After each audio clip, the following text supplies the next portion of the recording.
he was very much no pressure, man. Like, let's just make magic. Like, it'd be great to have hits. It'd be great to have all this stuff. But like at the end of the day, a perfect example, like one night, you might just spend the whole night trying to figure out how to make this kick drum sound like your MP kick drum. So put another pillow in it. Boom, boom, boom, boom.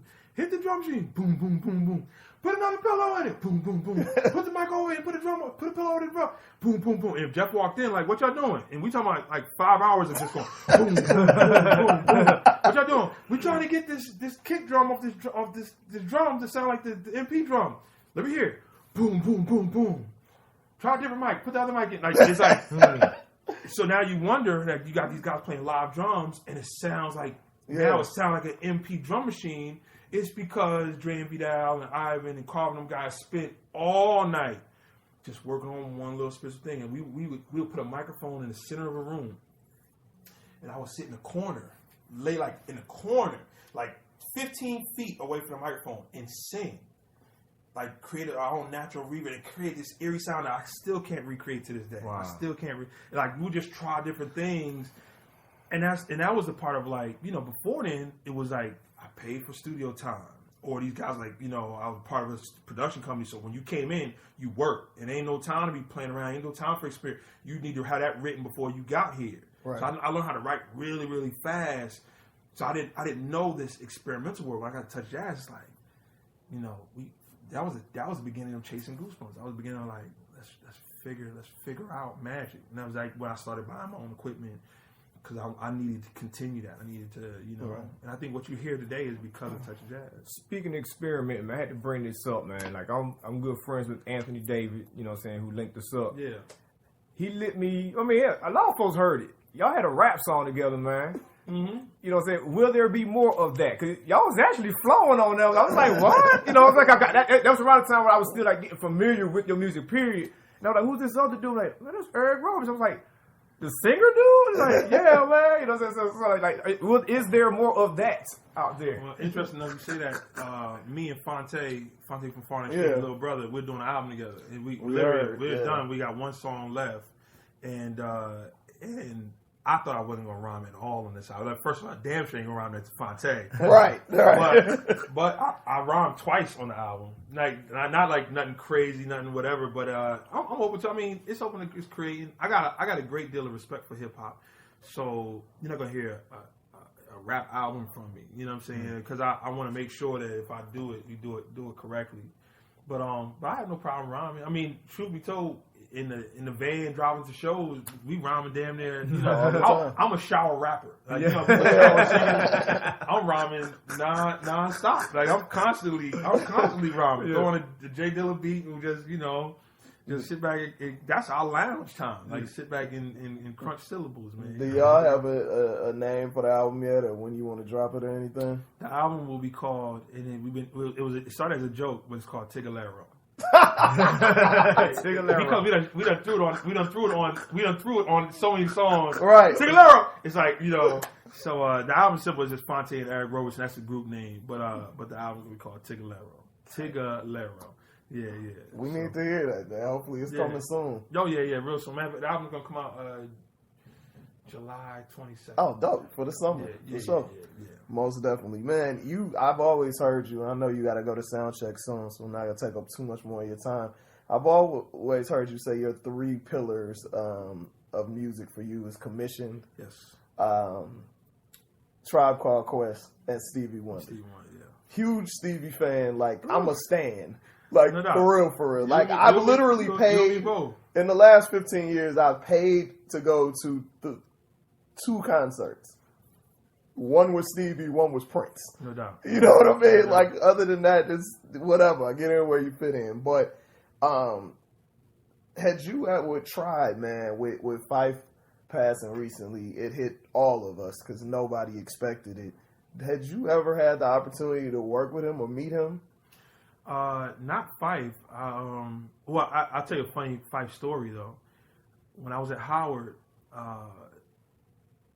this is my sophomore year. I remember it like it was yesterday. I had ear training and sightseeing class real early, like a 7 o'clock class, 7:30 in the morning kind of class. So you get up there and there's nobody in the yard. So you get out of class at 8:30 in the morning. Nobody's on the yard. You know what I mean?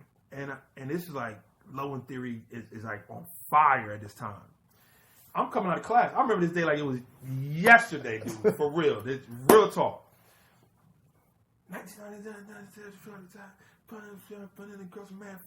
I'm singing Butter. Yeah. Straight up, loud, like all by myself. It's 8:30 in the morning, about to go find me a little bagel or something for breakfast. And I come out the front steps of Fine Arts. And lo and behold, Fife is standing right there. Wow. And I'm just like, I'm trying to play it off because I'm full in Butter mode. He like look at me like I look at him, and I like kind of stare off like I didn't realize it was him.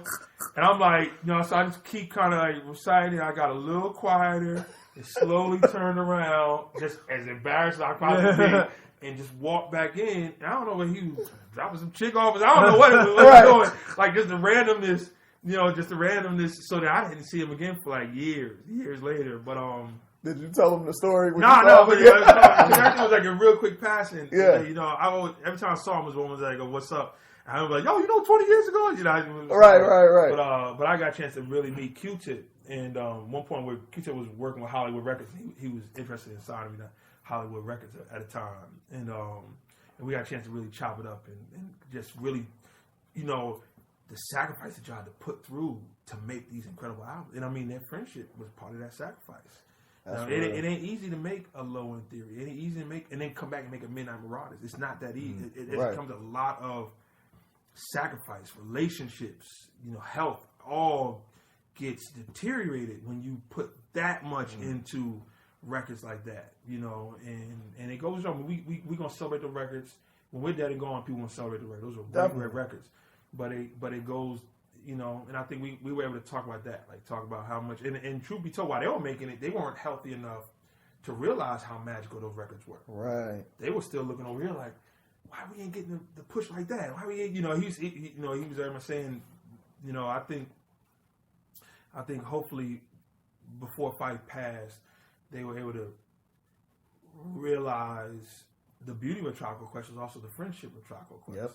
You know what I mean? Because like the documentary, it hurt me. I already knew the story, but it hurt me because it hurt me of the friendship of it. The same way with Commission Bro. When Commission broke up, it hurt me because not just because of songs, but the friendship of it is what hurts me. I don't know what affected me more as far as artists that I love, that Tribe documentary or that David Ritz book on Marvin Gaye.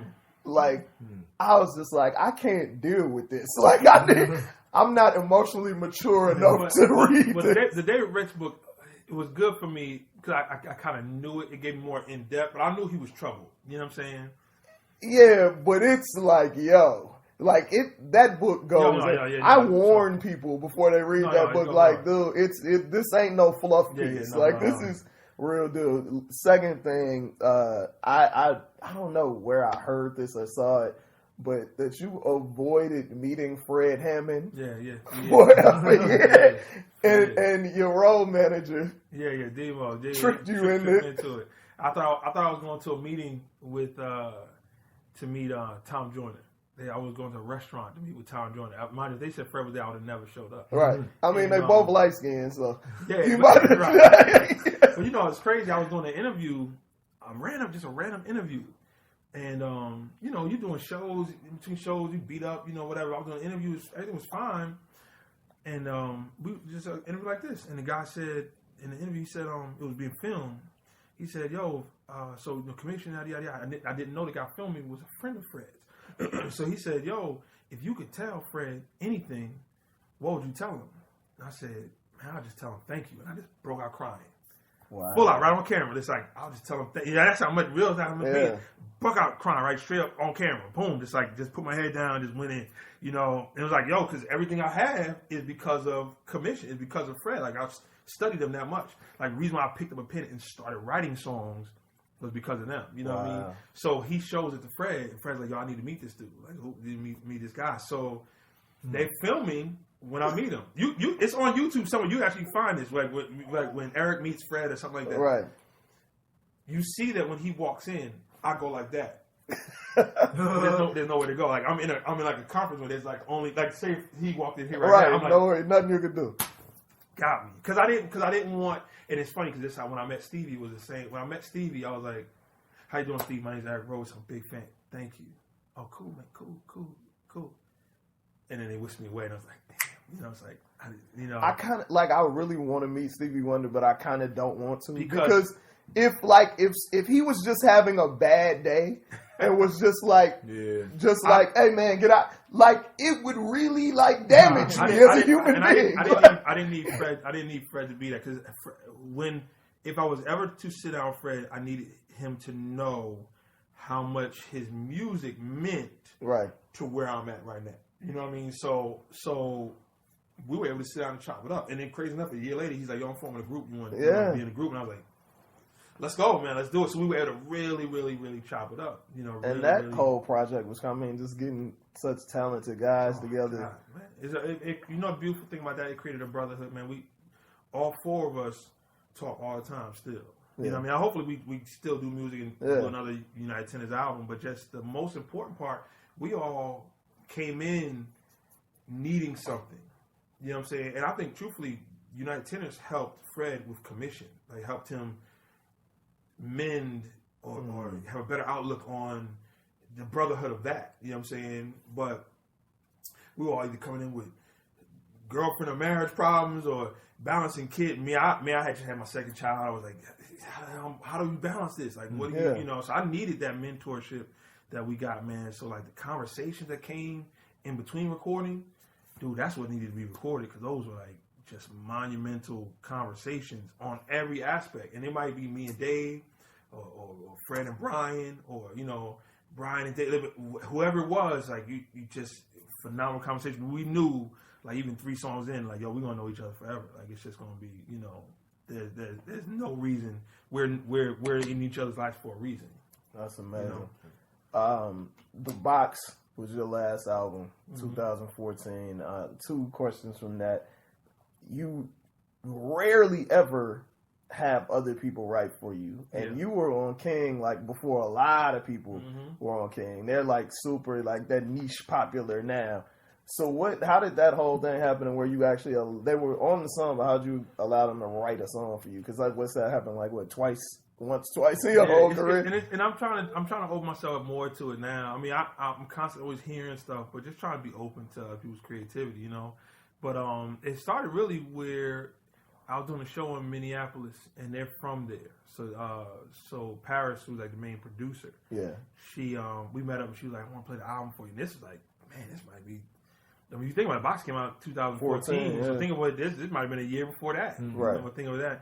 And what she played me was totally different than what this album is now. Gotcha. But we sat in her car and she's playing these records. I'm just like, oh my God, it's killing. And I was like, all right, so listen, what's up? Like what we need to do, you know, like what I need to do to get you to produce, right? Whatever. And I'll tell you, I mean, one of the things that I truly appreciate for myself, that I feel like if I would say is a gift of like just not judging, just being able to feel, you know, I remember back in the day when, not to go too left, but I remember when like we were at Freaknik and we were going crazy over Nas album just dropped. Yeah. The Outkast album just dropped too, and you know I'm in cars with all these New York, Philly and Jersey dudes, and we killing Nas. And I'm sitting here trying to argue with them that when y'all get a minute, I'm killing this. Like this is one of the best hip hop albums I've ever heard in my life. Right. Y'all might need to. And the Outkast, I'm thinking somebody like handed it to us like a promo joint. I was like, I might need to check these 2 dudes out from out here because they kind of killing. What are you talking? You know, and it's like just open to whatever. Like, you know, at that point I wasn't even open to Southern rap, but I heard it like it was like, no, that's pretty dope. So here's this female producer that's killing. Why not? Why not? Can I hire you as a producer? Can you want to write something? Like, why not? Like, I'm not worried about how it's might look or whatever. Like, you know, if it's dope, it's dope. Yeah. And that should be it, period. Like, you know what I mean? I don't care if this jacket came from Kmart or came from Hugo Boss. If it's dope, it's dope. Right. Period. Like, you know what I mean? So I try my best to stay on that. And to me, Paris is one of the best producers in the business we have right now. And I think we should pay close attention to not just King, but to her, because she got stuff dancing around her head right now that we might be really studying her. And if we really allow her to really expand, the same way like when D'Angelo was putting out albums and it literally changed the scope of how we created, I wouldn't be surprised she's on the same level. She can do the same. She can do the same thing. She's that dope. Because I think about for the time I met her, which this is, I just had my first. It's got to be 5 years ago, 6 years ago. I've seen their sound evolve. I've seen her create and do so much. And then at the same time, like the stuff she played me in Minneapolis, that stuff is not on this album. Maybe a couple of them. Right. And that stuff was killing. So I was like, your brain is really crazy, man. You can really do some dope stuff. And I mean, you meet producers all over that are really making some phenomenal, incredible music. And that's we're constantly searching for them. You know what I mean? To work on albums, because not only am I chasing goosebumps, I'm trying to create an album that's giving people who listen to it goosebumps. Giving people a feeling. You know what I mean? So I hope she writes another song for me. Right. For me the next album. So the Phonte album, joint album you and Phonte is coming out July 22nd. I know your fans probably ask you every day, when is the next solo album coming out, and have you started working on it? Well, the good thing is, me and Phonte were really, really picky on this album. Really making sure it was the song that we wanted and whatever. So I've been recording my album the same time I've been recording his album. I just had my son, so in between changing diapers and whatever, I came off the road for like 3 months. It's like the first time I've been on a plane since my son been born. Wow. So I had nothing else to do but write songs and record. So album could come out soon, but just I kind of want to make sure that the Tigolo album does what it's supposed to do. So if that comes out in July, early next year probably makes the most sense, but maybe sooner than that. Yeah, I mean I got enough songs that I love already to I could put out a solo album as soon as I mix it right now if I had to. You know what I mean? Like, but the magic of that is now try to beat this song out with a better song. Beat this song out with a better song. And let's see what see what we can do. But it's coming together. It's coming together. I almost could tell you the album title. Almost, but because I'm sure you have a theme. There's a clear cut theme for this one already. Just fine tuning it more. Yeah. We definitely gotta. I'm looking forward to it, and I'm really looking forward to see what visuals and what shows that you and crazy ass Phonte come up, because I know it's gonna be absolutely ridiculous. Just know I'm scared. I'm scared, man. I'm scared. We said a long time ago, man. We should never be on the road together. Because it's such polar opposites in every aspect, but also like we're so polar opposites that we also like exactly twin. You know what I'm saying? So it's like, and it's about to go down, man. I can't wait. It's about to go down. So we definitely appreciate it, man, fitting us into your schedule. This has been a very enjoyable interview, man. Likewise. For sure. DJ Wally Sparks. After everything is settled down, we can talk, but for now, rock with you. There's so much you say without a sound. The way we get one down, rock with you. I managed to find someone so fine. Up in here alone, I feel I'm about to lose my mind. Was gonna spend the evening with my crew, but had no idea I would run into the likes of you. The dance floor is so tight, somewhat like the way my hands was on your thigh tonight. Oh, you wanna turn a thing around, girl? I like the way that sound. Maybe later everything is settled down. We can talk, but for now, I just wanna rock with you. When we're on the floor, let's see what you say without a sound. Baby, get down, rock with you. It's like a kid by the things that you did, especially when the DJ was playing the best of big.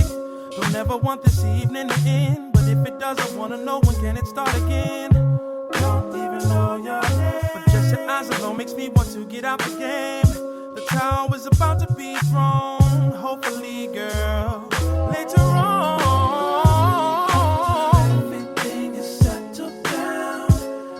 talk. We can talk for now. I wanna rock with you when we're on the floor.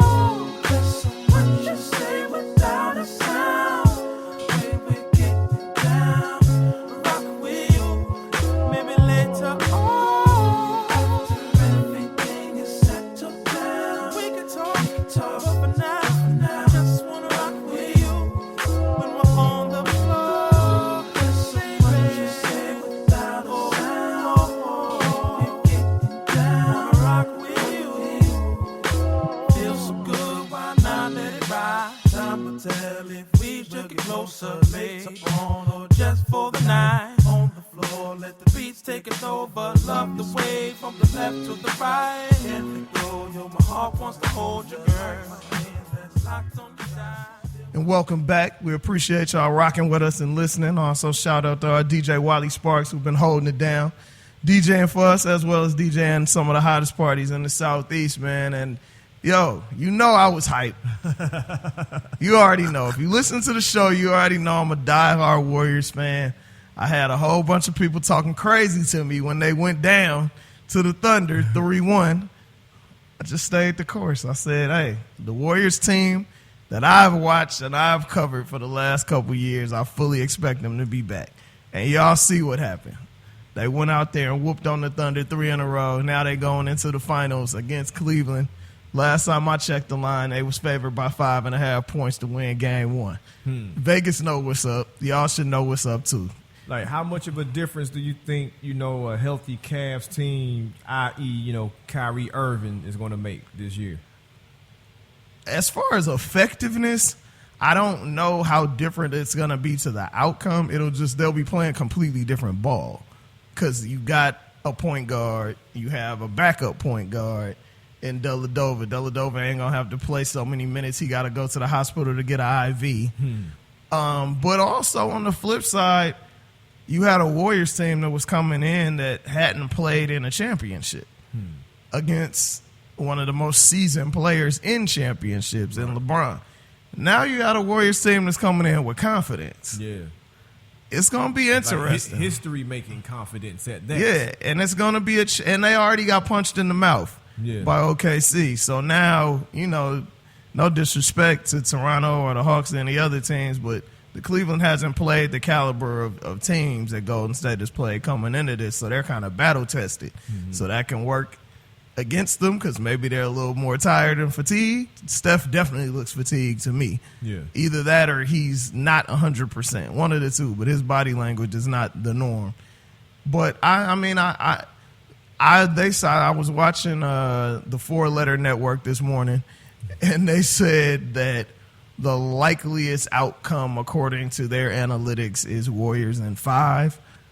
I think that could happen, but if I was putting bread on it, I would have to say in 6. In 6. All right, bet, man. Because, I ain't going to lie.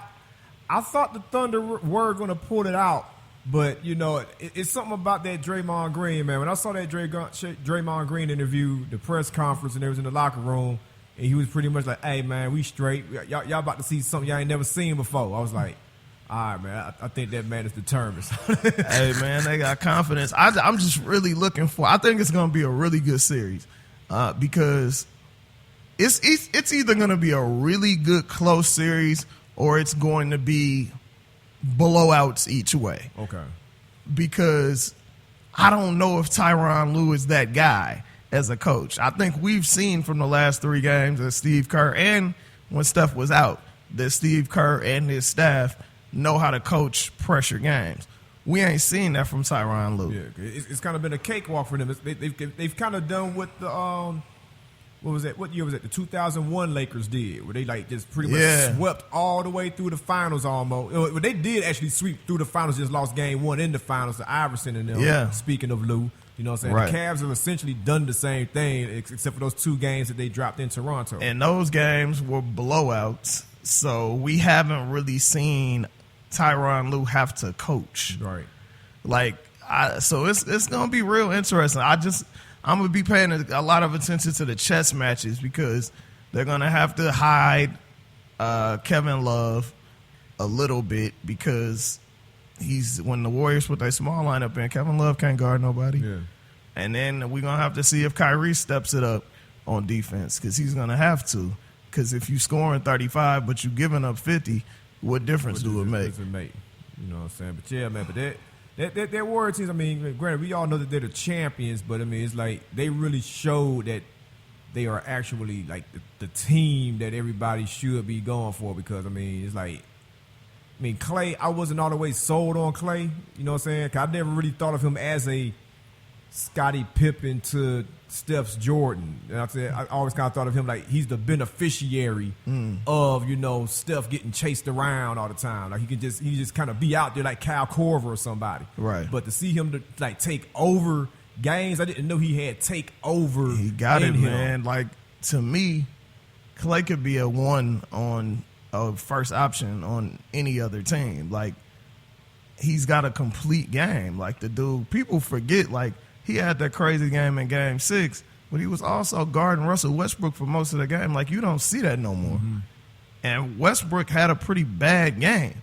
You know what I mean? So I got a lot of respect for this team. And people forget, they're like, with the exception of Iguodala, Livingston, and Bogut, like, they're some fairly young guys. Yeah. So to have this kind of composure and this kind of poise when it's a tough series and everybody's counting you out says a lot. Not to mention your coach, your head assistant coach, the second in line, the Kerr, has already announced he's leaving to go to another team.